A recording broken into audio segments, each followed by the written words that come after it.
నువ్వు టీ ఇవ్వట్లే పాలు ఇవ్వట్లే అంటూ మమ్మల్ని బాగా ఇబ్బంది పెట్టావు, అసలు మేము నిన్ను అలా ఎప్పుడూ అనుకోలేదు అంటూ గంగవ్వని హౌస్ నుండి వెళ్ళిపోవాలని నామినేట్ చేయడం జరుగుతుంది. ఈ విషయం పైన గంగవ్వ తనలో తను కుమిలిపోతూ ఉంటుంది.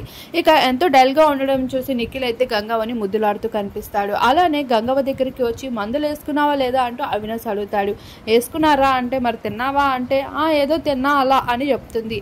చెప్తున్నప్పుడు చూడు వాళ్ళు నన్ను నామినేట్ చేశారా, ఆ విషయం చాలా తప్పు, అలా ఎవరైనా నామినేట్ చేస్తారా, కొంచెం టీ కొంచెం అన్నమే అంటే దానికి నామినేట్ చేస్తారా, వెళ్ళు చేసింది తప్పు అంటూ గంగవ్వ అంటూ ఉంటుంది. అరే గంగవ్వ, నీకు ఆకలిస్తే మమ్మల్ని అడగచ్చు కదా, మేము మా ఫుడ్ అయినా నీ కోసం సాక్రిఫైస్ చేస్తాము, కానీ నువ్వు వాళ్ళ ఆకలితో మాత్రం వండుకో అంటూ గంగవ్వకి చెప్తూ ఉంటాడు అవినాష్.